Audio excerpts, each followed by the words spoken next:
All right, it looks like we're live, and if you hear that sound and it's Tuesday, it means it's time for Comic Book School Live. This is the show about the craft and business of making comics. And tonight we've got a great show for you where we're going to be talking about why we love post-apocalyptic comics. I'm going to bring the music down here a little bit, and then, yeah, there you go. We're done. What do we got there, Mike? Our first comment? Yep. Apocalyptic apostles assemble. I like that. Wow. Assembling. We're doing it. Matthew Gift starting strong. Yeah, we're into it. I love it. All right. So if you're new to the show, my name is Buddy Scalera. I'm a comic book writer, publisher, and the founder of Comic Book School. I've done books on photo reference, comic book books about how to make comic books, and written for Marvel Comics, Wizard, and was the founding editor for wizardworld.com. I'm joined by Deanna Destito. God, your name is so hard for me. Really, there's a lot of repeated letters in your name. She's the managing editor of the Comics Beat, but you know what? She's more than that. She writes novels, she writes comic books, and she's an all-around swell pal. And speaking of swell pals, we have the three-time Emmy Award-winning, two-time Annie Award-winning writer of Robot Chicken, and some would say the founder of the Star Wars franchise. Welcome, everybody. We're super excited to be here. So that was a really short applause, wasn't that? It was. So, that's all you need sometimes, though. All right, guys. So you don't really know much about tonight's show, but Deanna, why don't you give them this really fast? Sure. Trigger warning. Certain conversation and images may be disturbing to some viewers. All art and images, TM, blah, blah, blah, blah, blah. Respective owners. Good job. Right on. Blah, blah, blah, blah. TMNC. So tonight, guys, we're gonna be diving deep into why we love post-apocalyptic comics. We'll be touching on movies, TV shows, all kinds of cool stuff. Deanna is our in-house journalist. Mike is our in-house Hollywood person, and I am just like running the PowerPoint slides. So as we get into this, guys, one does not simply create an apocalypse. You have to have a reason. There need to be rules. And tonight we're going to be unpacking some tips that our creative people can follow when they are creating post-apocalyptic literature. And it's not just for writers, it is for artists alike. Often we do these, they're focused on writing, but we're also going to be looking at our artists. So tonight we're going to be filling this out the way we usually do. As you can see, I've put in placeholders for 5 tips for post-apocalyptic comics. And then a bonus, if no one believes that this can be done, I will prove how Westerns can be interpreted as post-apocalyptic stories. Mike, you're the most skeptical. I am. I don't see how these tie in. I do. Unless you count like the tumbleweeds going across the... All right, Deanna, you feeling me? I do. I totally see it. Yep. All right, good. So we'll see if we can prove some mothers wrong. There you go. I am in a mood. I don't know if the audience can tell. I was telling them backstage something happened in my personal life, and I don't usually talk about my personal life, but I am wound like a coiled viper. Oh, well, looking forward to this one then. Be fun. Yeah. Mike is the most skeptical and least prepared. Snap. Hey, look at them calling you out. He doesn't need to prepare. He just has to be Mike. See, that's where you get it wrong, Andrew. He just has to come. He just has to. That Mike is the personality hire. Deanna's got to come, and she can't be Mike, so she's got to actually be talented and smart. So it's a good thing she came with that already. That's why we bring her on. But guys, I'm in my personal life, I'm ready. So if I snap, bring me back, okay? And Mike, if you have to, pump me in if you see me going off the rails. Okay. Do you have any Tootsie Pops that can, bring the sugar rush down or anything? I do. I actually have a Tootsie Roll just in case on the side. That'll make you happy. Yeah. I will tell you guys, as I told I tell the audience, it's 2:30 in the morning. I was outside on the deck pacing, talking to myself. My neighbors, I'm sure, were like, I do that all the time. Is he at my house? At your house? Yeah, I'm usually out on your deck smoking a cigar, just talking to myself. That's awkward, but I can believe it. So Deanna, you're going to have to be the balance, because Mike actually won't balance me. Okay. He won't even bother. He'll just let me roll. I got it. I got you. I'm right in the middle. Nothing more dangerous than a coiled buddy in the old West. That is a good point. We're talking, this is a heavy topic for being coiled. That is right. So let's just get started. I will admit, I use AI a little bit to help me out because, we prepare minutes before the show. So I went through all of my thoughts, and I always say to AI, don't give me the ideas, help me work through my ideas. So I narrowed it down to these types of post-apocalyptic scenarios. And Deanna, I'm going to ask you to read through them and just maybe add a little bit of color commentary to each one, because you, as our resident journalist, have probably interviewed many of people and thought about this more than anybody else. Sure. Okay. So each of these are obviously something that's going to begin the change in the world, what's going to lead to the apocalypse. So atomic nuclear apocalypse, nuclear war, bombs dropping, decimating areas, plague, pandemic, which we know a little bit about, I know, yeah. Fortunately. Ecological climate disaster, something that we also can kind of vibe with, changes in the climate, the polar ice caps starting to melt, things changing, machine AI uprising. I mean, again, we're in the middle of that with all the AI usage and that, but we've all seen Terminator as well and how that can go completely off the rails. And far future. So like thousands of years in the future, it's a completely different world. Humans might not even be the main gig at that point. And if they are, they could, we're kind of the top of the food chain now, but that might not be the case. Well, down. What about you got to pronounce it pronounce it the way it's typed. What about Metroids? Comets and stuff from outer space. Is it Metroid? Is that French? It is. It makes it sound so much more sophisticated. I like it. I'll take that apocalypse. It's a Metroid. I would put that with ecological and or climate disaster. So I'll start, and I'm gonna ask each of you to make an observation about the types of these, because I think it's going to play in very heavily to the way we will run this and we will build our tips. Okay. So when I look at the first two, atomic nuclear apocalypse, plague/pandemic, or ecological climate disaster, we're talking about a time duration. Mm-hmm. Atomic nuclear apocalypse happens really fast, and probably, other than Mike Fasolo, no one's going to know what's going to happen, right? But, plague, pandemic, we kind of saw it traveling, right? We were like, wow, that's looking pretty bad. So we kind of stocked up on food. And here on the East Coast, we had a little less time. By the time it got to Mike, he was like, we can ride this thing out. Oh, yeah, we were ready. Yeah. But, even ecological climate disaster, right? Like rising tides of water, and you can see things happening. So they're slow. I'm just going to start with those two. I'm going to prompt my buddy Mike here. Mike, what are some characteristics of these or any of the apocalyptic scenarios? Well, it's always they usually have the one group of survivors that somehow have survived the apocalypse, whether it is the pandemic or the nuclear holocaust, and they are traveling the world trying to find some place to eke out a living. Now, Mike, I'm going to ask you or Deanna to take a note of that, because one of the things that I want to do is take a note of what are the characteristics of this kind of storytelling. Now, this kind of storytelling, you don't focus on everybody. Often you focus on a small group, maybe a cohort, and then maybe they are going to meet another cohort. So you kind of show it from different perspectives. And I think that's an extremely insightful part that you've already started to open up.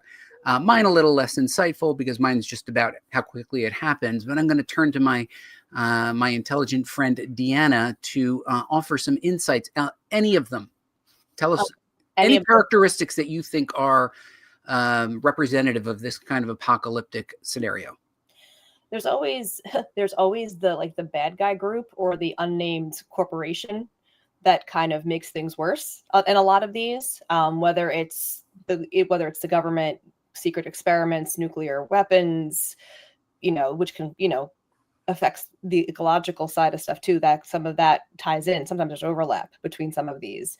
The plague or the pandemic could have been released by, somebody inadvertently or on purpose, depending on if it's warfare versus just a scientist, just, whatever, machines. All of these often are ignited by someone with a tremendous amount of hubris and power. I like that. You say that, and I think of like Resident Evil, and I think of the Umbrella Corporation, or I think of Cyberdyne. Is it Cyberdyne? Cyberdyne and the Terminator. Mhm. Those are the companies that accidentally let something loose, and they're going to be fine. It's the rest of us who are not going to be fine. So whoever's our note jotter of taker, I'll pretty soon I'll open up the list. But I think the last one, far future. I don't think anybody's optimistic about the future. I don't think I've ever seen a movie where they're like, "Hey, the future's pretty good." Even with WALL-E, right? Like everything, everybody. Even I think the most optimistic person is like, "Yeah, it's not going to end well." No, World doomed. Thank God the world didn't end until next Tuesday, so I could catch this live. Exactly. Yes, and by the way, if you are watching this, we're also streaming in vertical. If you want to watch us for an hour vertical on a phone, I don't know. AI Uprising sounds awesome, right? Is McLeod a new one? Is McLeod a new one? McLeod, are you a new one? Because I feel like you might be. Are you AI? I think he might be AI. Hold on. My favorite team is Metro. No, bring McLeod back. Bring McLeod back. I think we've been infiltrated by AI. And then we give him the welcome. Yay. Oh, we got our buddy Seaberry. Oh, hey, Seaberry, welcome back. I feel like we haven't seen Seaberry in a little while. Was he out solving like a mystery? Well, of course, that's what he does, detective. Behind me over here, you can see how I'm getting rid of my comic book collection and replacing it with Marvel Masterworks and other books. I'm literally getting rid of my old paper. I don't know why I felt like I wanted to tell you that, but I just wanted to come clean. It's okay. It's good to know, bud. Yeah. So Deanna, oversharing tonight. Okay, so you're not used to me oversharing, Deanna. So what is it that we love about post-apocalyptic stories? Who wants to start? Which of my panelists wants to start? Deanna, why don't you go? Okay. I think there's could be two different camps. I think one reason is in a lot of ways it's a cautionary tale.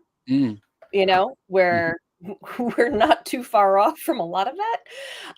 And it's a lot of people, it's like this, if we keep on this path, this could be our future. This could be, so in some ways it's a cautionary tale. It's what our future could look like. Because like you said, there aren't a lot of happy, rainbows and flowers and great things for these future stories. They're all wastelands.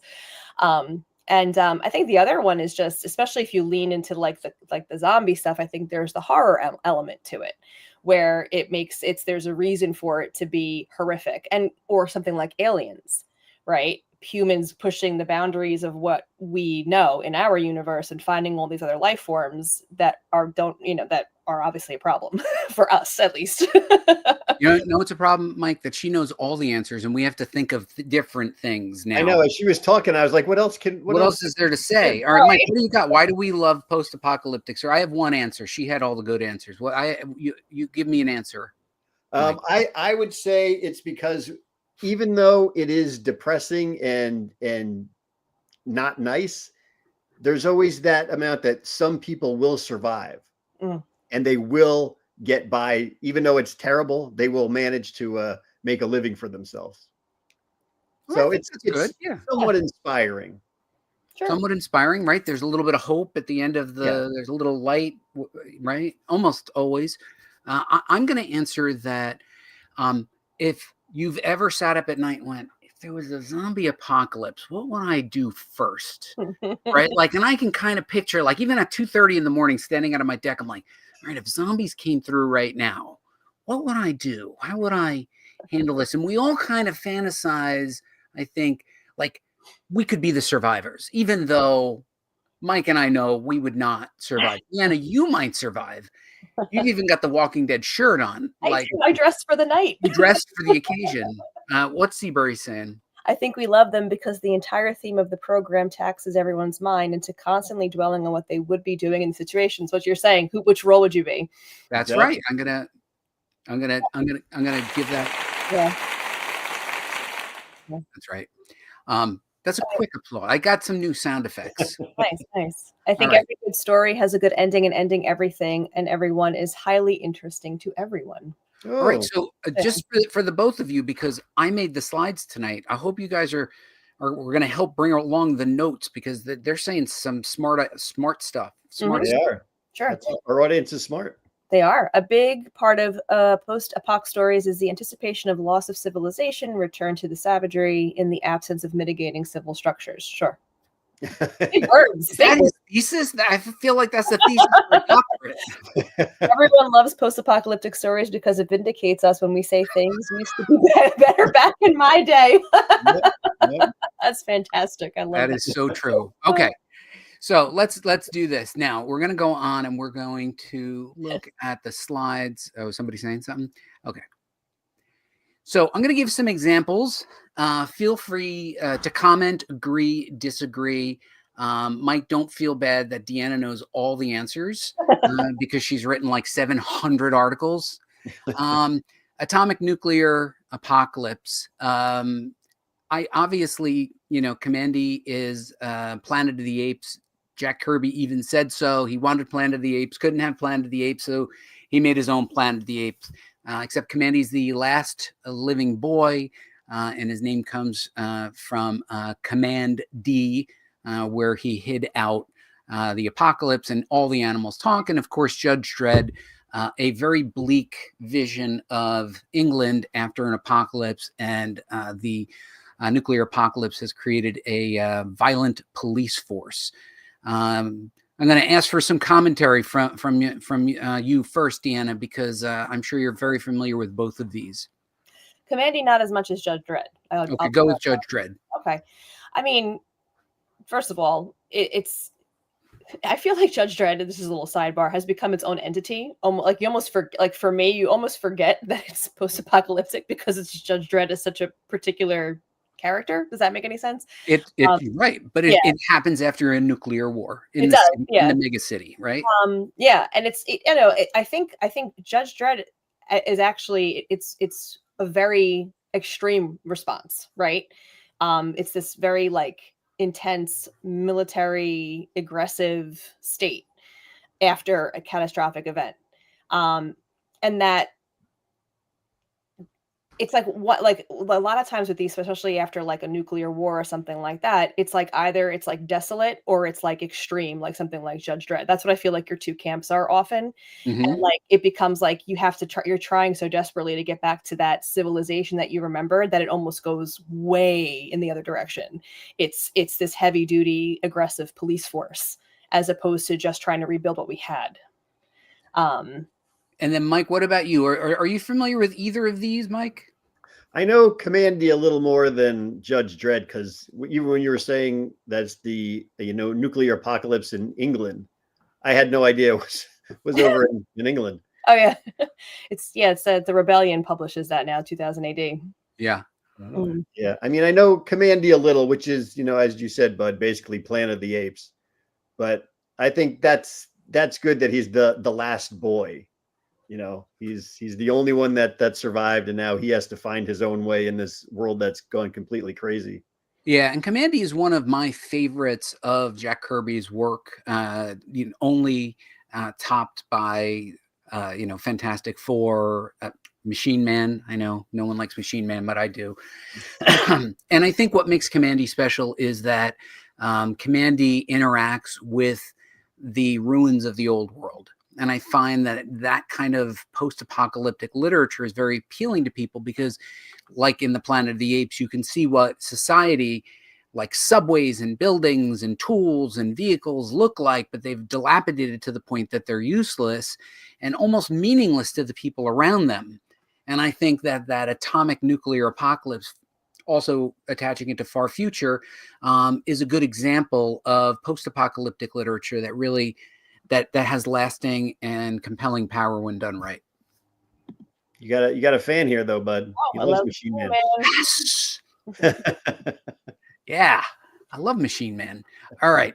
Number 2, we're going to go Plague Pandemic, again, calling out Deanna for her Walking Dead shirt, but also Plague Pandemic and Y the Last Man. and in Crossed. And Deanna, I'm going to go to you and tee it up because no one tees it up better than Deanna. What are these respective books about? What are the sort of framing devices? So Walking Dead, obviously, there is, you find out obviously that there's something, the humans, everybody's basically infected. And then once the body dies, it turns into this shambling zombie. And that's so eventually, all humanity is going to turn into this. This is what's going to happen. And that's that. And The Walking Dead, though, is not so much about the title's not so much about the zombies. It's about the people who are surviving this. And the zombies almost become a set piece for the rest of the story, as far as like how to survive in this world where basically as soon as you die, you're going to turn into a zombie. And then hit me to the Why the Last Man. Why the Last Man is basically all the men die. Why are you laughing? Why is that funny to Deanna? That's for hope. He's this guy. I had a little natural chuckle, didn't I? Yeah, that was more than a little. That was a full guffaw. That's what she thinks about when she's outside smoking her cigar on your porch. Bud. Wow. All the men died. Wow, Deanna, that was hard, man. So basically, he's the last surviving male, and they're trying to, because whether we like it or not, we kind of need him for the world to continue. So it became, there's clones, there's getting his DNA, there's figuring out why only he survived, as opposed like why the other men didn't survive, what was special about him that made him the only one to survive. And then there's a lot of like figuring, running around to various labs and figuring things out. What is it that caused this apocalypse, and what can they do to restart the world, basically based off of him. All right, now hit me with the most disturbing of the modern zombie twists. I'm sorry to think Buddy has stock in Cross. It's so funny. I just really like it. I was gonna say, Buddy, shouldn't you do this one? So Crossed is a virus that brings out the worst inclinations in human beings, so that they are not just zombies, but they are extremely smart and they are wired for maliciousness. And it just appeals to how I feel today.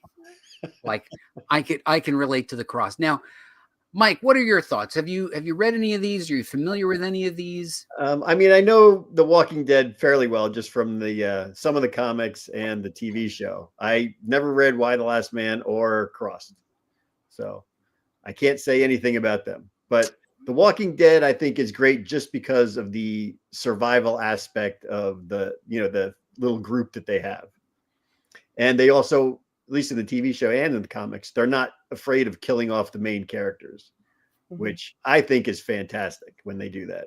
Well, and one of the things, and I think we said it in one of the more recent episodes, is, the most dangerous thing in The Walking Dead are not the zombies, it's each other, right? Yeah. And like it's like boss level video gaming. The next boss gets worse. So plague pandemic happens slowly, inevitably. And, I would not call any of the plague pandemic books cheerful at all. There's no cheerfulness to any of them. Ecological climate disaster. I had a hard time with this. There is not a lot of ecological disaster comics, despite what's happening in the real world with climate change. We have, the Batman, the Great Earthquake. Apparently Aquaman went down in the trench. I literally had to dig into my own stories, and I would encourage you not to read Decoy, which I wrote. Not very good. I didn't do a good job on it. There was a couple panels that were okay, but over 4 issues, probably not worth your time. But it was called Decoy, the Storm of the Century. It was basically what happens if a storm causes the water to rise so fast that literally everything is flooding. And that was it. The whole 4 issues, it's raining. That's it. Yeah, that's probably the best thing I can say about what I wrote. And then there was a storyline that I have no idea what's in it, but I did a whole bunch of Googling. Apparently Aquaman went into the trench, Marianas Trench. I don't think you can name any other trench that's deep in the water, released monsters. And then of course, when Batman and No Man's Land, you've got, the earthquake that shattered the entire Gotham City. So, guys, what do you think? Talk to me about ecological and climate disaster and what it means to storytelling and why we have so few of these types of stories, despite it being right in front of us. I mean, I would say that the ecological stuff is a little harder to do because it's not something that can be done quickly. I mean, I guess the earthquake and stuff is a very fast thing, but if you have the polar ice caps melting or something like that, it's not, it just happens. It's usually over time that the ecological disaster thing takes place. So these might be a little tough to suddenly throw on. Well, and they mean big changes, right? Earthquake in Gotham City isn't undone the next issue. Yeah. See, I don't know any of the earthquake in Gotham City. I don't know any of that storyline.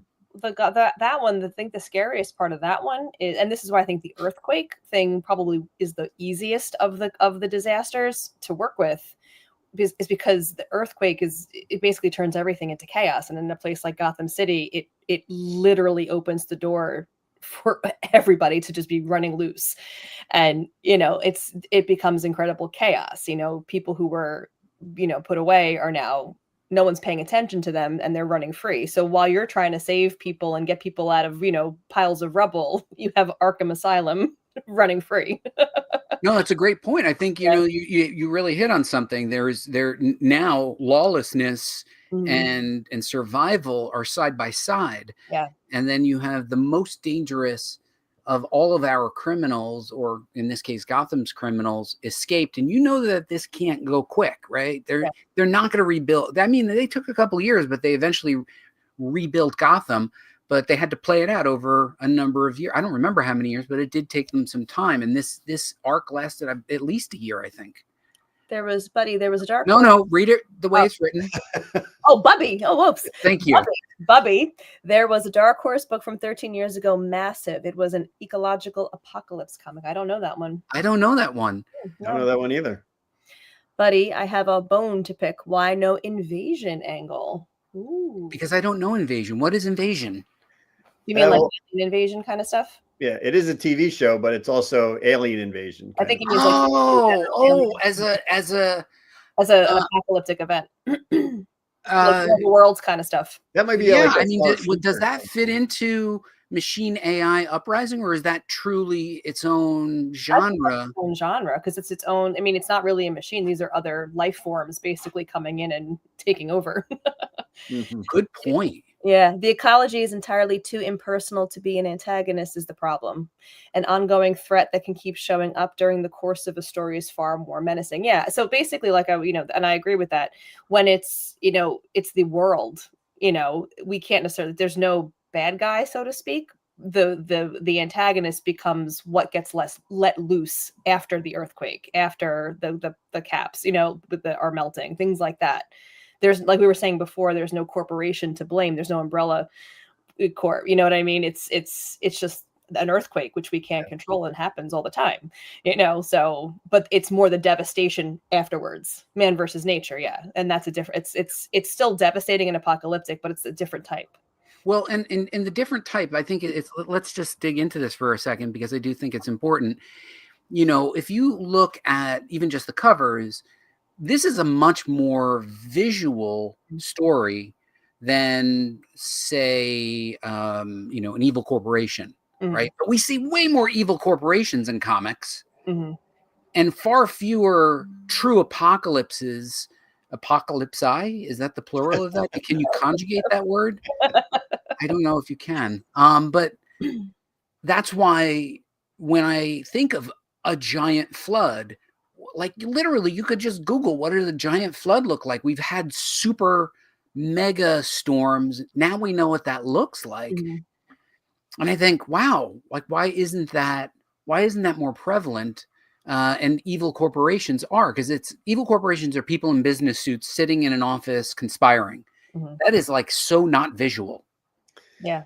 What do you guys think? Are you feeling the groove? Well, I think I think sometimes. Oh, go ahead, Mike. I was going to say, I think it's easier when there is someone behind it. Like if it's just nature doing its thing, you're like, what's, not that what's the big deal, but you're like, nobody's causing this. So who are the superheroes or whatever going to fight against to stop it? And also when it's nature, to kind of go off of that, when it is nature, and say like in a movie, for example, any of those disaster films where it is just a flood or, a tsunami or an earthquake, whatever it is, they have to add in a bad guy too, because you can't blame the earth. There usually is somebody, an actual human being or corporation also in it that's making their lives even harder after that devastation. Yeah. Redheaded Ed makes a great point. Go ahead. But people can fight organizations. You can't fix it, a hurricane, even if you are a Florida man. Well, she's writing in French today. I love it. All right, so let's keep going on because we're almost there, and then we're going to start writing our rules. All right, machine AI uprising. Ultron, come on, you can't beat Ultron. Nobody can beat Ultron. Even James Spader voicing it couldn't ruin Ultron. Totally wrong person to voice Ultron, I think. Deathlock the Demolisher, just body horror, but machines and just hooked up to machines. And then the completely and utterly underrated Killraven that was part of Warrior of the Worlds. Marvel didn't have War of the Worlds license. They really wanted it, and they created Warrior of the Worlds, and then they had Killraven because that's how I would dress in an apocalypse. I look at that outfit and I go, why haven't they brought that back? Yeah, like, bring me back the guy with the sash and the stars and like wristbands all over. I would totally read that book, but they're ripping off the machines from War of the Worlds, but they call it Warrior of the Worlds. You got Ultron, you got Deathlock. I'm going to start with you, Mike, because you like machines and AI uprisings. What are your thoughts about this genre and or the comics? And I know you're an Avengers fan, and I know you know Ultron.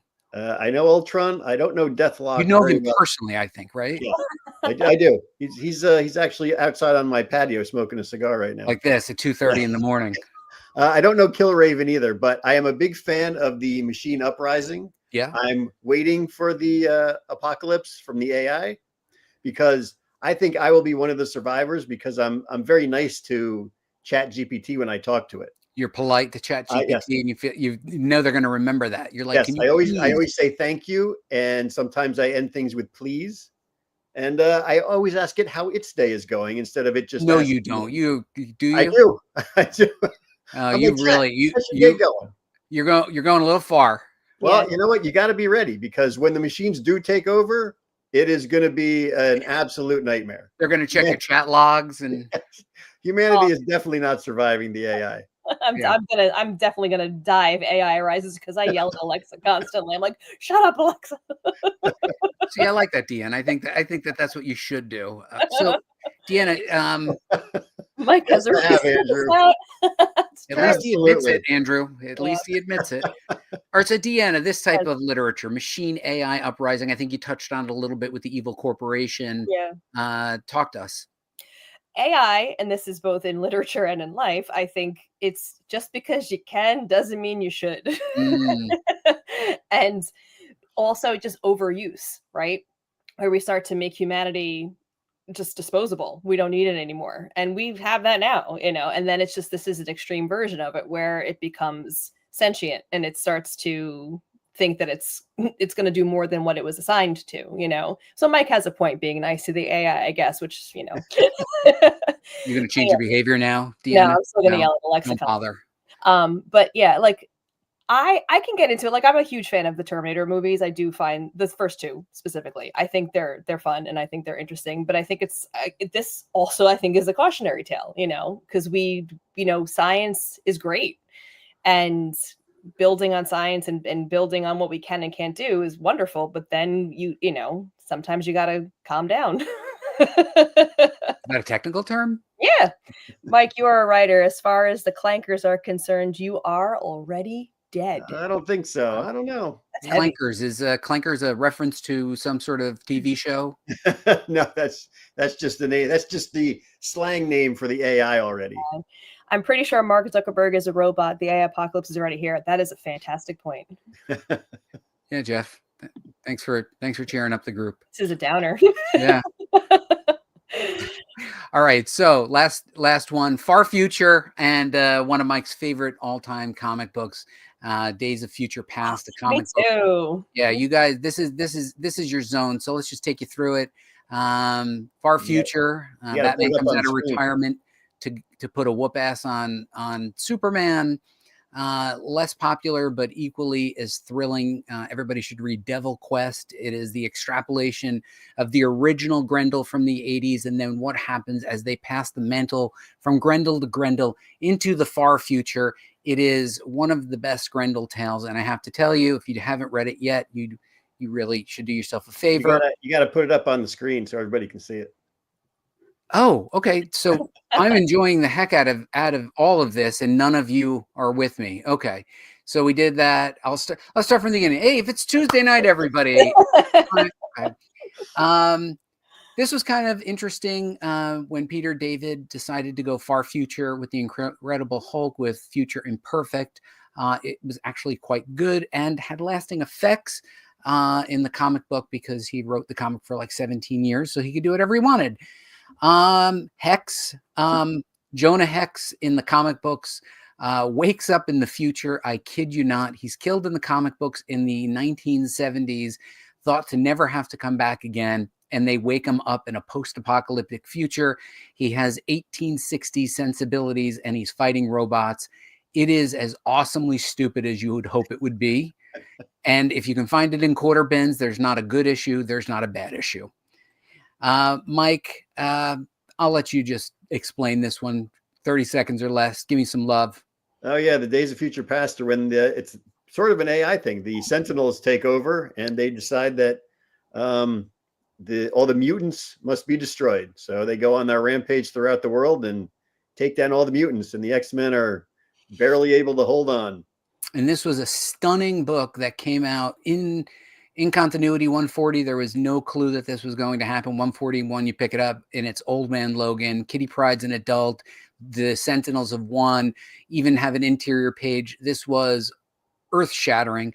And then I think it's required in every issue of Heavy Metal to have a scantily clad woman in some far future scenario. I don't know why in the post-apocalyptic scenario of the one on the cover of Heavy Metal, you'd wear that bikini with that gun. Why not? But maybe there's a reason. Maybe you have to read the story, but it is a heck of a cover by Louis Royo.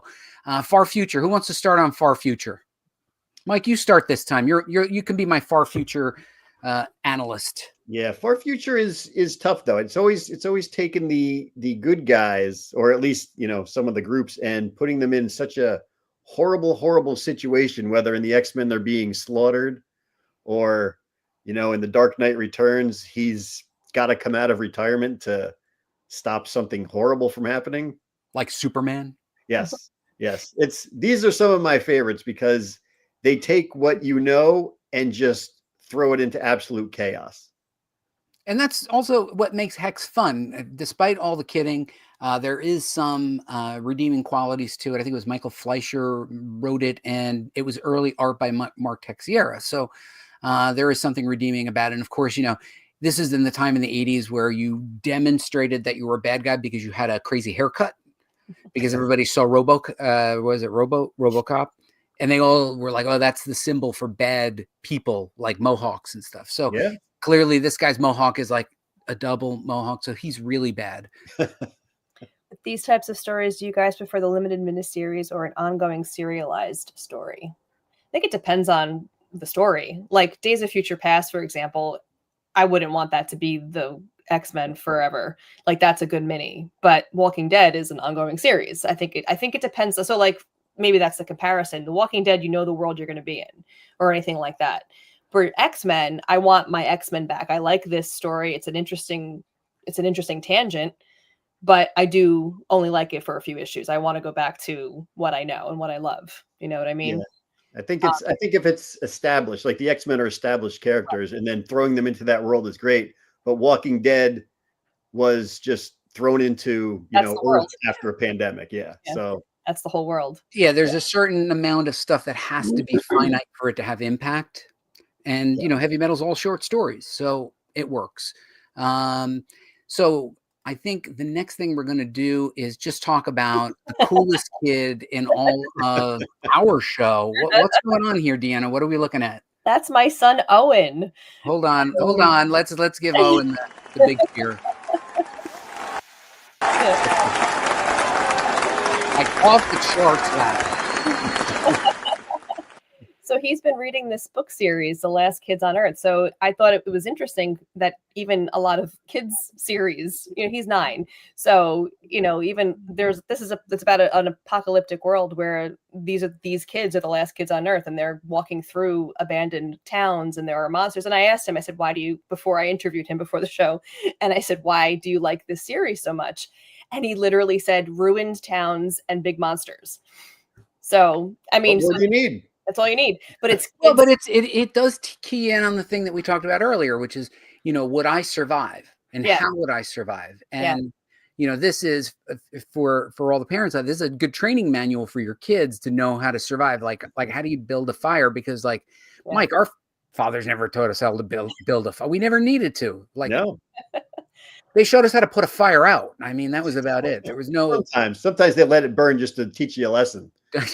But I think what's notable, Deanna, is that there's something primal about this. Yeah. This is appealing. It's a book or a graphic novel. It's a chapter book. Yeah, it's a novel. It's a novel. Yeah. So what's cool though, what I think, and this ties into what we're talking about too, is we were talking about it earlier. You put yourself in that position. Who would you be in the apocalypse? Which role would you take? And I think, the fact that the series that he's reading, it appeals to younger kids. The kids are the heroes. The kids are the ones who are surviving the apocalypse. They have to learn how to, traverse this world. And I think that's what's appealing, no matter how old you are, whether it's a kid's series or if it's something, you put yourself in that, in that series. And I remember when I first started reading Walking Dead, I was like, okay, who would I be? Which of these characters would I be in this situation? We all kind of figure out, think about who we are, what our own skills are, and how we would survive this mess. Who would you have been, Deanna? I think I would not his demise, but I think I would be the Glenn. I think I would be the navigator. I'd be the one going around trying to collect things. I would know the routes and the secret ways because I'm really good with directions, and I'm very organized, and I'm very good at planning. So I would, I just don't want to be hit with a spiked bat. That sucks. I agree. I think I would have been the old guy with the bucket hat. Nice. I don't think I would have been useful for anything. Well, who's the old guy with the bucket hat who drove the Winnebago? I forgot his name. I can't remember his name. He died pretty early on. Gabe. Yeah. Gabe. I'm gonna do my Rick. You want to hear my Rick impression? Yeah. This ends now. That's terrible. That was my Rick. That is terrible. That's why I don't go into acting. Mike, what about you? What is it about relating to the I see we're losing all our viewers when I did my Rick impression. Go ahead. Yeah, I don't know who it was, but whoever the first one killed in The Walking Dead, that's who I would be. Yeah. I would just be like, I can't do this. I would have been a guy barricading myself with Campbell's soup cans and just ate until I was tapped out, and I would have been like, I guess that's it. Like a shriveled. It's the best. All the froyo, So I think that's good. This is also another thing is, I don't know if you guys have ever done this, but you talk to people okay, so who would be on my team? Who would I allow to live with me, and who am I going to feed to the zombies? Yep. That's true. Carl, yeah, that's what I thought you were going to do. You're going to do the Carl. Dale. Oh, that's right. I would have been Dale with the bucket hat. That's the bucket hat. I would rather be full-flown Mad Max stuff. I was going to actually bring up Mad Max. Mad Max is coming up, my friend. Don't worry. I didn't forget about Mad Max. Okay. So we're going to be talking about our 5 tips. But before we begin that, we're going to be talking about how Westerns can be interpreted as post-apocalyptic stories. So Westerns as post-apocalyptic stories, broken down in order of what I observed, and then distilled with my friend Gemini AI. I will say this is my list. So you rule by power, right? You're out on the fields. You're in, you see posses. They rule by power. The sheriff isn't nice. The sheriff's not asking you to please walk or not jaywalk. Sheriff's the baddest dude going, and rule by power. And when, the bad posse comes in, what do? They call their powerful guys in. So ruling by power, raiding parties is very much part of Western stories. But there's a moral code around law and killing, right? Man don't shoot another man in the back, right? There is a moral code, right? You don't steal another man's horse. Those are the kinds of things that, while not written down, even the laws that are written down, there's a moral code that is observed around law-abidingness and killing. Everybody, like post-apocalyptic, they are salvaging, they are scavenging, and they are trading. And I see that in The Walking Dead and in many of the other comics that we read. It is very much about finding, after the society has collapsed. Even if you're in the Old West, there's a wagon wheel train, there's a broken building, there's an abandoned town, they're scavenging. There's a brutal, unforgiving environment. No Western would be complete without somebody wearing a hat under the beating sun, waving themselves with their own hat. I feel like that's like a shot that you have to have, or it's not a Western. And of course, hostile enemies. And I think what's great about the enemies is in, the Hollywood version, they're very visual, they're very dramatic, and they're very, very scary, right? And they strike at any time. So I believe, and I will continue to demonstrate this with this list, that Westerns, if you look at them, are just half a step away from post-apocalyptic storytelling. Deanna, you're on my side, so I'm going to start with you because that makes me like you better than Mike. I got points. People dress funnily. Funnily. Is that a verb? Is that a real adverb? An adverb. I think the biggest comparison of why Westerns and apocalyptic stories are very similar is the lawlessness, right? There is, even though there might be a code or there might be a sheriff, it depends on where you are. It's not like a government. It's not a federal government where there are rules that the whole country has to follow. And the sheriff, depending on who the sheriff is, he might not be the most lawful person either. So just because he's in charge, and you see this with a lot of the apocalyptic stories too, the person in charge may not be the person who you should be listening to, because he's probably might be the most dangerous one there. Mm-hmm. So that lawlessness and taking, kind of survival of the fittest in a lot of ways. And what do you think? Are you? Oh, I'm sorry. Deanna, no. Just, and basically, like, anybody can come into your camp and take your stuff. Even if you're traveling, like in a Western, you're traveling in your carriage. There are bandits on the road that are going to come and steal your crap. Things like that. And who's going to stop them? And that's kind of the same thing with an apocalypse story. Mike, did we sell it for you? Because all of this is true in Westerns, and all of this is true in post-apocalyptic literature. It is always true. And now thinking about it, I can always see that it does always somehow, or most of them, take place in some sort of desert Western town where there's the wind blowing and it is kind of desolate outside of the one little town they have there. Yeah. The biggest difference is the Westerns are before civilization, quote unquote, and apocalypse is after civilization. I will agree with some of that, right? As they push to the Western Front, mm-hmm. But as they push to the Western Front, people died along the way, mm-hmm. abandoned wagons, abandoned towns. And so there is, of their time, the latest technology sometimes has been abandoned, right? It's a relative thing. Paper was technology at one time. Right. And a gun was technology at one time.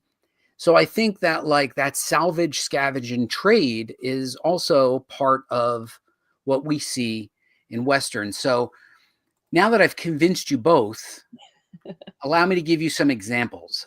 So Westerns as post-apocalyptic models, I would say that each one of these in their own way as a Western, like literally in the title, Justice is Coming, they are going after the strongest disruptors by being stronger and tougher than the rest of them.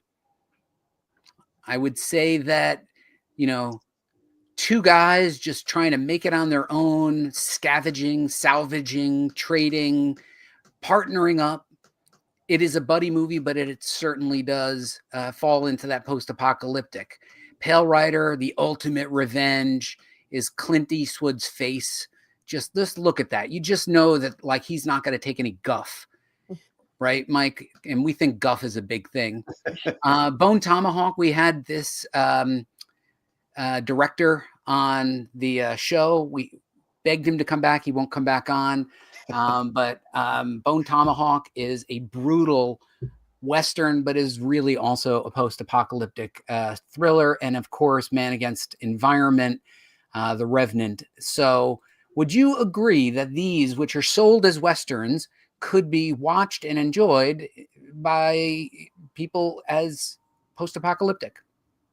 I do. I think there's a huge comparison between the two for sure. I'm I sold. would go with all of them except Butch Cassidy and Sundance Kid.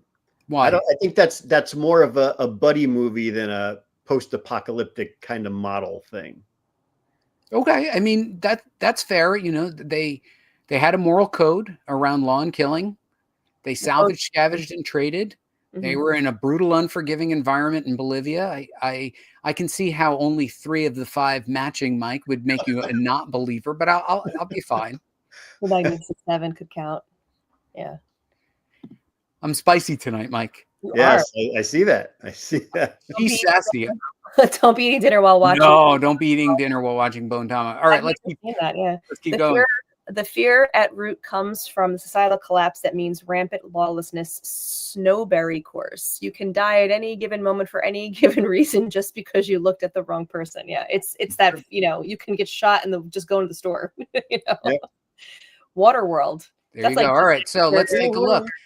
Are these movies actually Westerns, even though they are, by definition, other genre, mostly sci-fi? Is Waterworld a Western on the water?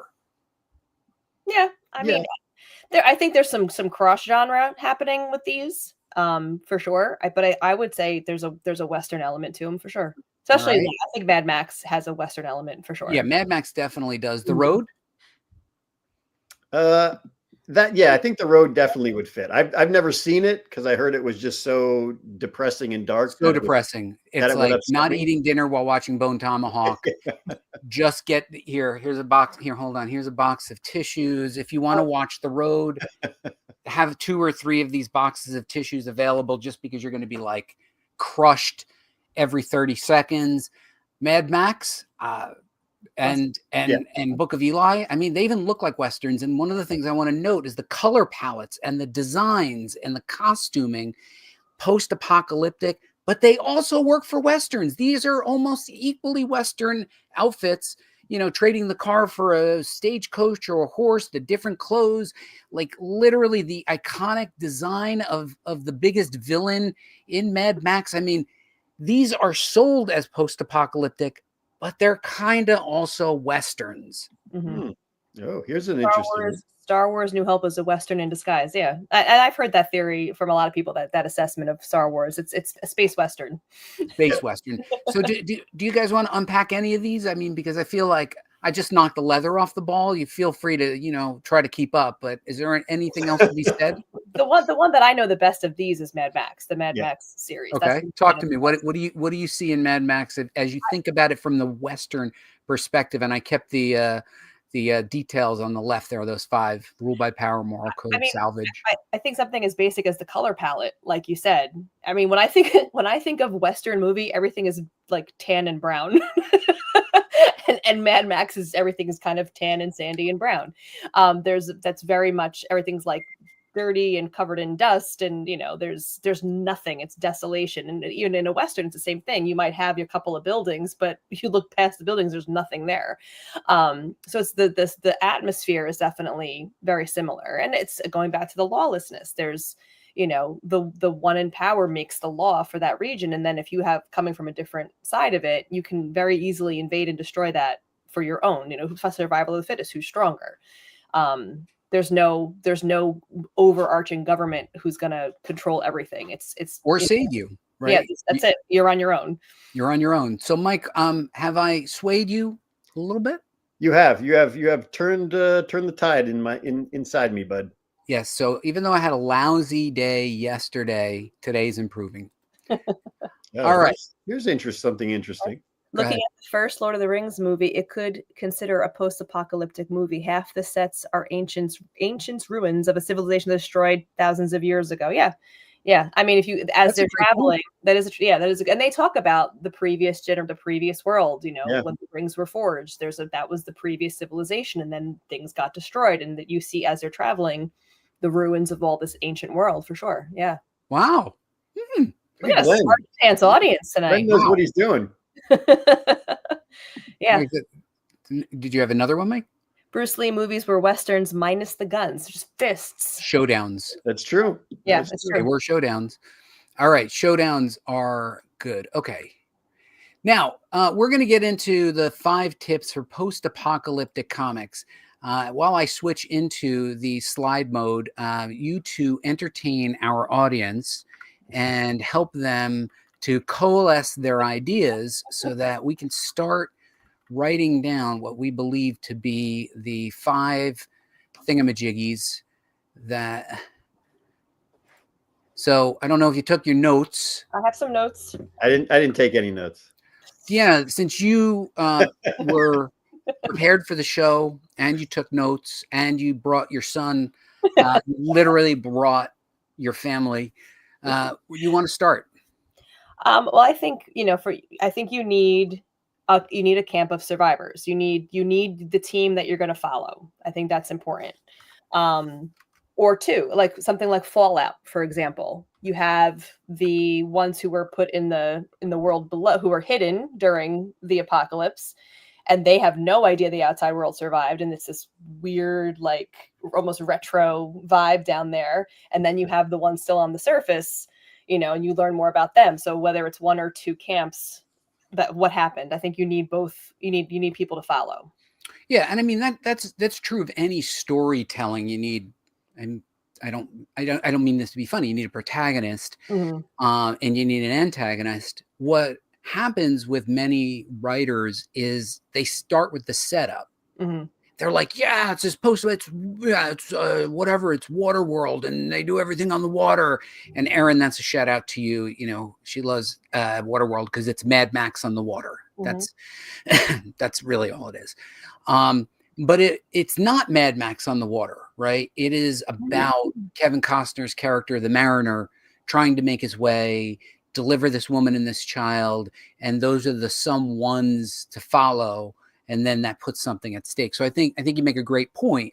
It's not the setting, it's not the setup, it's not the scenario, it's the someone or someones to follow. Mike, why don't you see if you have a number 2? That sounded so wrong. Why don't you see if you can give us a second one for our I'm list? going to go with, you need like a desolation, like whether it's in the desert or whether if it's in space, you need some sort of devastation of the world or a city or something to, have to survive in.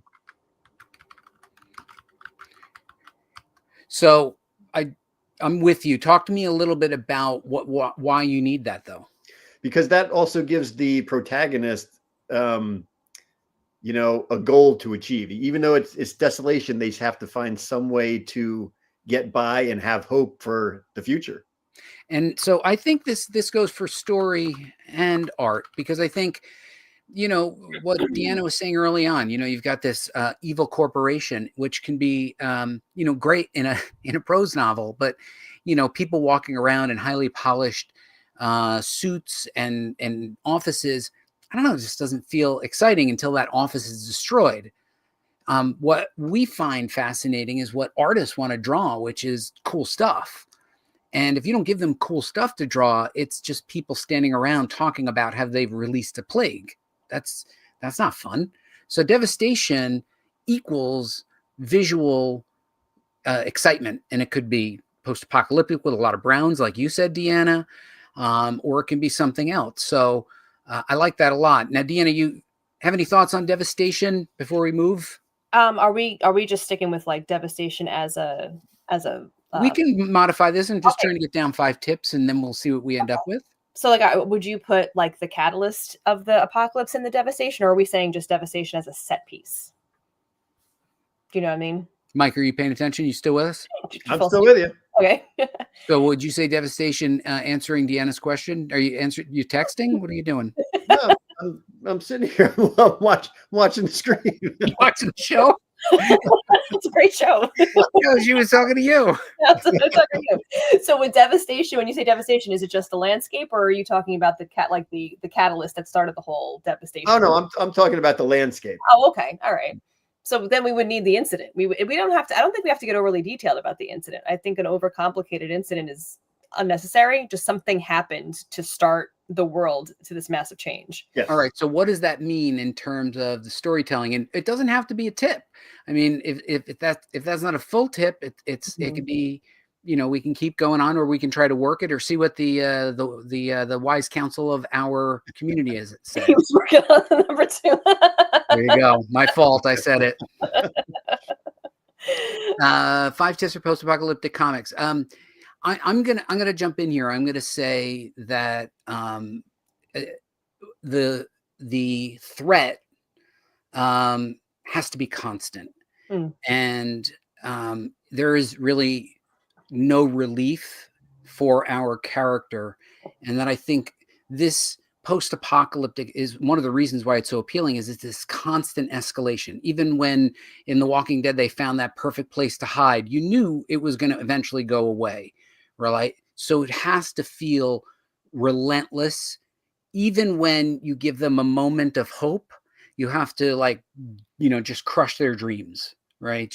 I don't know how to summarize that, but I feel like if you're going to make something post-apocalyptic, you got to give it a breather, but then you got to hit the roller coaster hard. Mm-hmm. There always has to be a threat. There always has. Don't get too comfortable. Yeah.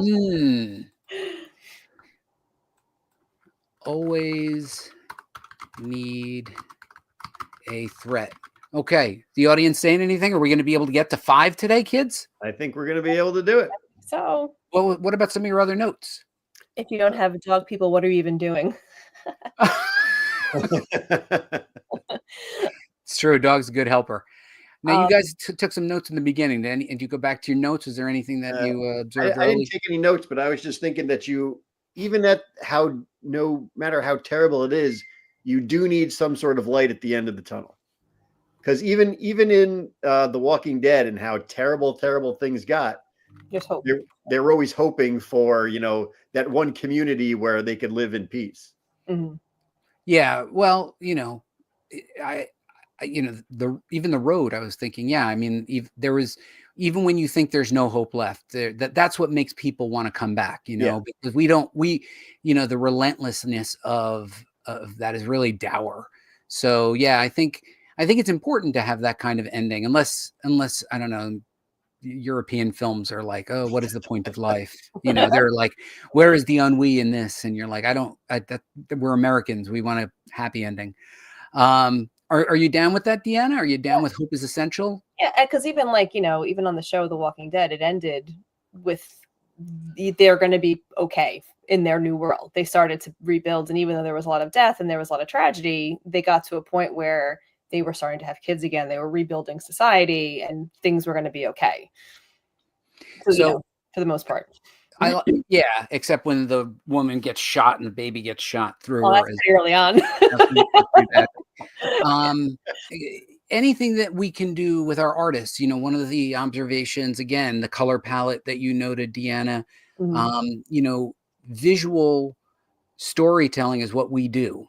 What are some of the tips for post-apocalyptic storytellers in comics that allow the artist to really be part of the story and not have this? It's not a novel on the page; it's a comic. Right. I mean, I think from like a tech. I mean, I'm not an artist, but just from what I've read and what I've worked with, I think that you almost this kind of goes with what you were saying, having hope is essential. Maybe not everything looks so bleak. There could be elements of color here and there. Like it could be, you can start to see the world coming back in some places. And that's where I think the artist can flex a little bit. They can kind of subtly show parts of the world that maybe aren't as devastated, or, you know what I mean? Or the color palette of the hero is a little bit different because they're more positive and they're the strength. Do you know what I mean? Like kind of use color to kind of play up the different elements of the story, different parts of the story. It might all start, maybe the first issue is all bleak. And then as the story progresses, as they're evolving, they're growing stronger, or they're, a leader emerges, then you can kind of play with colors a little bit. I like that. I like that. I'd say you must have different ways of exploring solutions, such as in The Walking Dead, some people roam, some people nest, some people kill zombies, some use zombies, etc. Yeah, I mean, everybody finds their way to get through the devastation. Everybody has to figure out how they're going to survive. How about survivor's guilt for the characters? Okay, I have been on Man Max kicks since Prairie Road came out. Yeah, I mean, that's huge. I mean, that's a lot of these stories have that survivor's guilt. They've lost somebody close to them, and it's usually some horrible, mother loses a kid, or husband and wife, whatever it is. Like, there's always some sort of survivor's guilt attached to it. I like that. And there's that philosophical, it's not just, somebody died. It's like that guilt of surviving when that person sacrificed themselves for you. Yeah. Mike, what do you got? Because I got one, but I want to make sure that you have a chance to speak. Oh, I gave mine. I'm ready. I'm tapped out already. One and done. I would say one of the things that I observed, even doing my research on this in post-apocalyptic, in far future, you can do a lot with design. The costumes can be creative. It can be, broken car parts. Mad Max, especially into Fury Road. The cars, they took it to 11. They turned the dial to 11, and they that makes it fun. But it's not even that in Fury Road. It's like the guy spray painting his face with the chrome, and like, I think you need to be able to take liberty visually and push the boundaries. Don't just take what's there. And I think sometimes, in early stories, like, I don't know, World War Z, where it's during the zombie outbreak versus something that's far future, the way we use the surviving objects gives you a lot of license with costuming and design and sets. How do we capture that? Because, we're in a visual medium. What's number 5, Deanna? Help me out. I mean, going from what you're saying, you kind of have to figure out at what point are you in the apocalypse? Did it just happen, or are we way in the future? Because if it just happened, like, say, again, I use The Walking Dead a lot, fresh zombies versus crusty older zombies. Like, there's a difference in that look, as far as if it's like, hundreds of years in the future, and now it's just a different world completely, then yes, you have something like a Mad Max where you're using found objects, and you need armor because it's freaking crazy out there. You need to use a car part to protect your chest because you don't know who's going to shoot you. So I think it depends on what point in the history are you talking about, and that's I'm going to add one. Then I'm going to just say, make it look cool. And then make it 6 tips, because even Walking Dead was getting a little bit tiresome, and then they were in a junkyard battling a zombie with armor, and it's like, okay, that was cool. Yeah. I honestly feel that post-apocalyptic stories are so popular these days because people watch and think about how this would break them free of their current real lives, even for the worse. Or going back to, like, are we heading that way? Pull that one back up, Mike. Pull that one. Seabird, do you want to come? You want to hug? You need some therapy with us. Come on, a little therapy. I think he wanted a dog too. In one of his other comments, I feel like Seabury's feeling a little blue and a little gloomy. Okay, let me switch real quick. So the two of you have done a great job in your homework assignment. We have given people 6 tips, and I think we should be very happy with what we accomplished. That one's so short. Oh, what happened with that one? That's so short. Let's do this.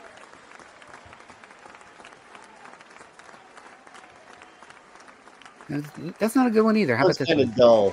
The tired one. That was a little better. Yeah, I have to relabel these. Oh, I do need a hug, and I miss Mike. Oh, virtual hug. Oh, Mike, that's so nice. All right. So we're going to bring it home, everyone. Great job to my panelists, and great job to our studio audience who helped us greatly. So some housekeeping. Congratulations to our good friend and frequent comic book school contributor, Evermind funded, netting $27,271. they only needed $8,888. I'm not sure if that was the exact number, how they got to that, but it was a pretty funny number. With 400 backers, that means a whole heck of a lot of people. And it is worth noting that this was for the complete collection. They had sold these issues in other Kickstarters. They just made more money with this. They just stuffed money, $100 bills into a leaf blower and just blew it out and made $27,271. And I would like to say, I think that's in part to our audience. So still taking backers. Yeah. Thanks for the still taking backers. You can see right here, you can still make a late pledge for available rewards. And among those rewards is Sean Chen will personally come to your house and vacuum, and generally he'll just sketch free. Okay. That's it. Pledge $10. Sean will come to your house. But we're really proud of Sean and grateful to everyone here in Comic Book School for backing Sean. All right. I want to say I also found this on Kickstarter, which I just thought was funny because I'm thinking there is no lazier device than the Vision Stand TM of a person who literally has what looks like a swing set to hold up their iPad. Now, number one, the iPad's like 6 pounds. And I don't know if I would buy this, and then just lay down. But like, how much do you want to be completely flat on your back? I don't do dishes. I believe you, Sean. But you will vacuum all the way. Yeah, all the way to Australia. Yeah. Seriously, let's go back. If you're pledging, Andrew, I'm committing Sean to Australia. And he will do dishes. So I just want to note they were probably like, "What do we do? Unlock the ultimate posture." And but do you have to reach up to spin it? Because so this is it, Mike. You pretty much max and relax by using like a tripod, a very heavy glass device suspended over your face, and then you just watch until your eyes close. And what could possibly go wrong? Like it would be great unless you have to actually touch the screen to move it. Okay, but okay. First of all, I will admit that this has happened to me, and I'm sure there are others. I hope I'm not alone in this. Has anybody ever been looking at their phone and dropped it on their face? No. I will admit it. I've done it. It's like, and like it hurts. Yeah, they're heavy. Now you look at this iPad, Deanna, and you go, "Oh, now I won't even know when I'm going to drop it." I'm going to get a broken nose because that my little phone. Could you put up Burnett's comment again? Oh, no. Exactly. Now I just want to note I am following this. They already have 47 backers with 29 days to go. Guys, I have to tell you, just when you lost hope in humanity, entrepreneurs come through with something you don't need. This is apocalyptic. This is what leads to an apocalypse. This is the start. This is what leads to muscle atrophy. Yes. This is what happened in WALL-E. The humans did nothing, and then they couldn't do anything. They had to go around in chairs because that's my dream right there. Right there, Mike. Mike, this is your dream, like perfectly motionless, supine in your bed. But I like maybe a straw. Like you could just I need somebody to set it up for me because I couldn't do that myself. Yeah, there's no cord on it either. Like you'd have to have a charger, but when the charger runs out, does she just lay there? Yeah, just waiting. It does begin with the apocalypse right here. So anyway, we'll keep an eye on this one as a public service to all of you. And they're almost at goal with 47 backers. I mean, they're nowhere near the 27,000 that Sean Chen got, but I have a funny feeling this thing is meme ready.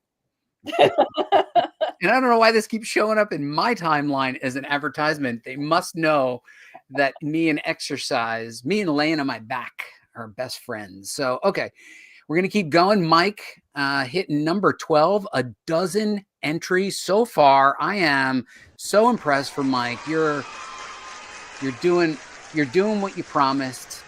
You've got 12 entries in, and how does it feel, Mike? It feels good. It's moving along. But how does it feel by like getting your thing? You're getting your thing done. I'm getting my thing done because that's what you told me to do, bud. You got to do the things. This is the year of doing the thing.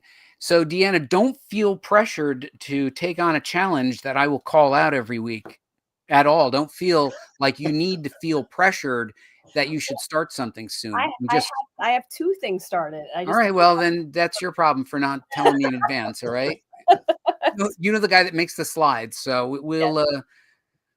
We need to have Buddy get one and do a product review. Yes. Absolutely. Right. Yes, you gotta pledge to that, bud. How much is one of these? It does. Oh, I cut it off, but probably Curious I what got to see. We should really give it a good look and see what the stretch goals are and stuff. Yeah, you could probably pledge like $10 to it. what do you get though? Like half of it? Like what is that? All right, let's just look. in there? I'm curious now. I want to know what the tiers are. Visions Supine man, and man all- of wait until tomorrow.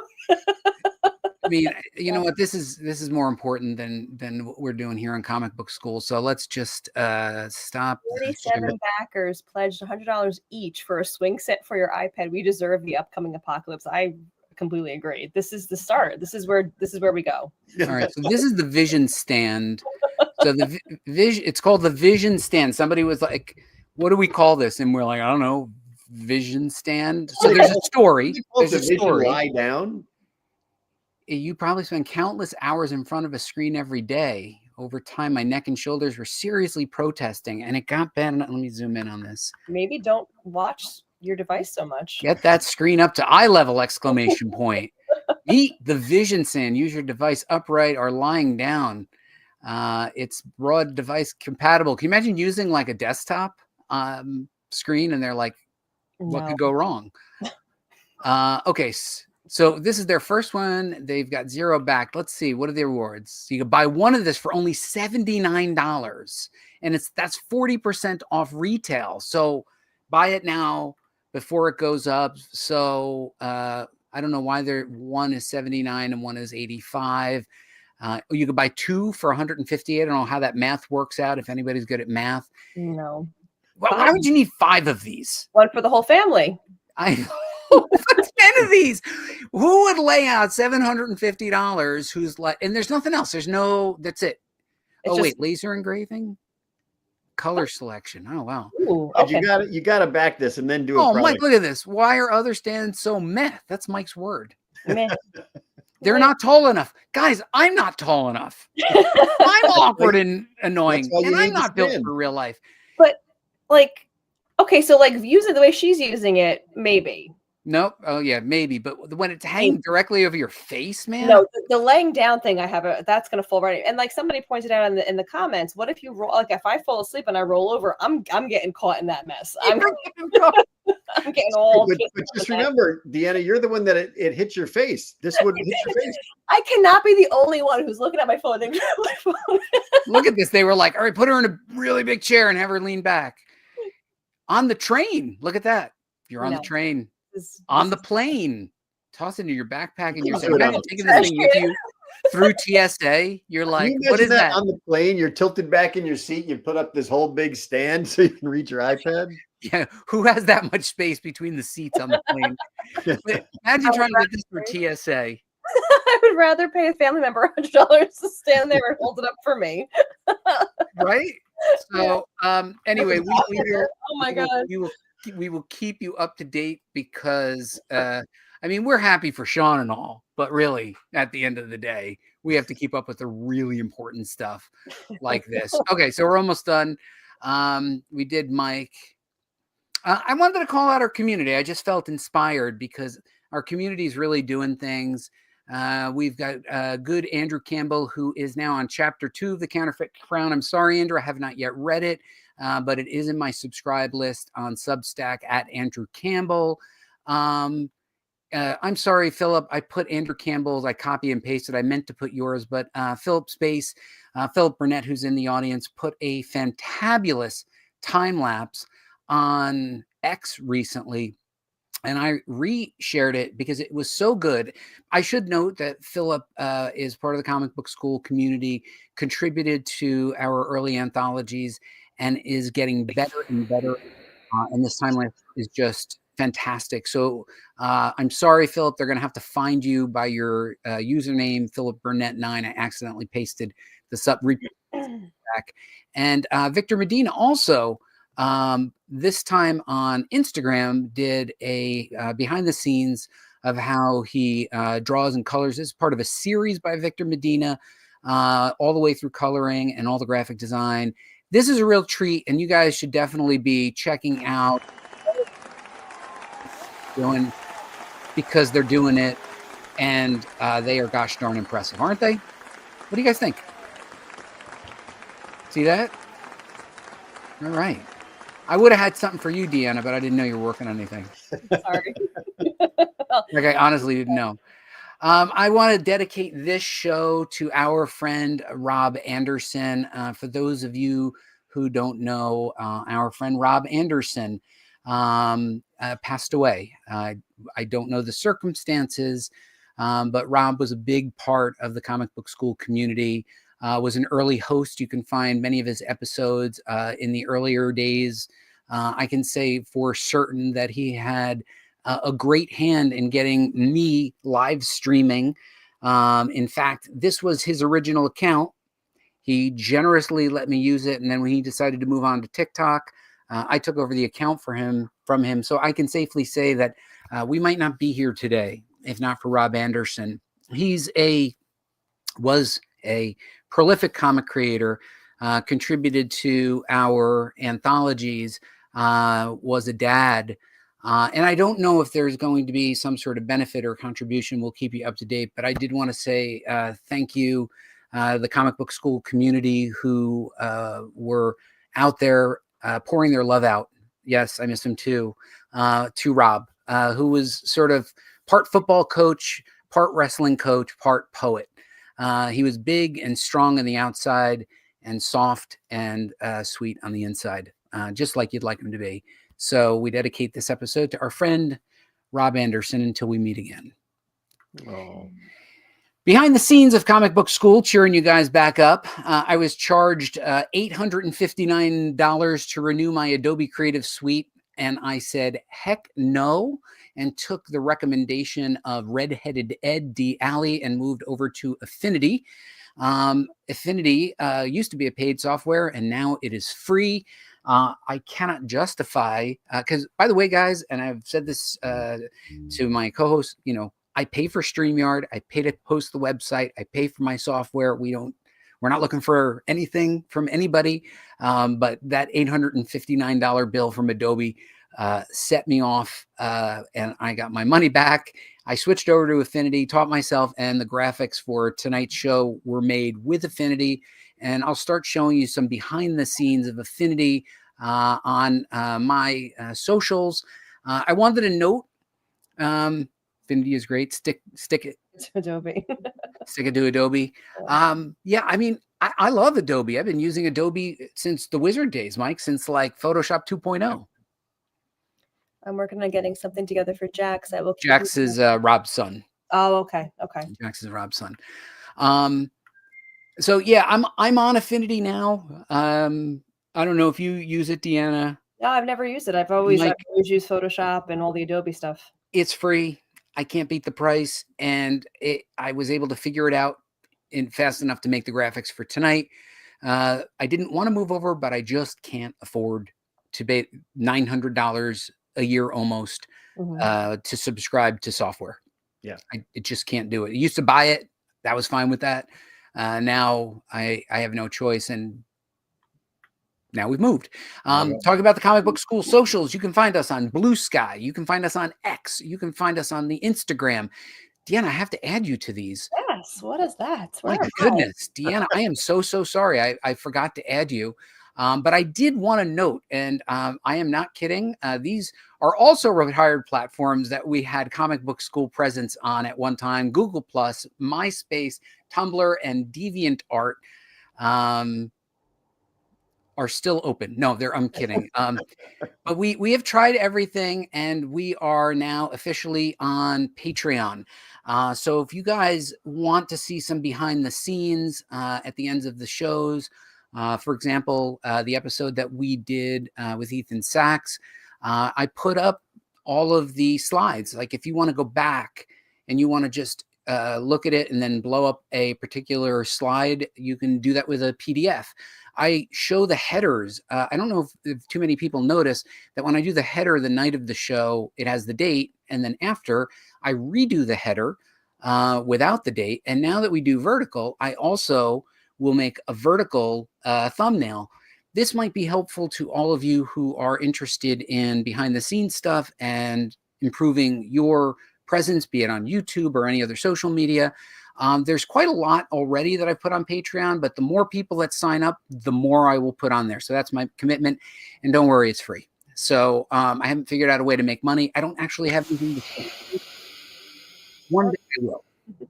One day I will. And this weekend, if you're around, maybe we can bump into each other. We will be at Big Apple Comic Con. And by we, Mike Straneri will be joining me, reuniting the original Comics Vision. Mike Fasolo said he didn't want to go. Deanna said she didn't want to go. So third on the list was Mike Straneri, and we'll be at the Big Apple Comic Con, and we'll be over the shoulders of comic artists and writers doing interviews and recording their stuff. Thank you to my co-hosts for all the great work that you do. I can't do it without you, and everybody along the way. Like, comment, and subscribe. We will see you here next Tuesday, as with every Tuesday. Look on Patreon for some of the pre-reading reading list stuff to get prepped for future episodes. Thank you for your comments. And please, if you can, in the comments, put your socials so I know where to find you. So in the comments, that's a way of getting you to comment. See that? See what I did there? That's good, bud. Good night, everybody. Bye. We'll see you next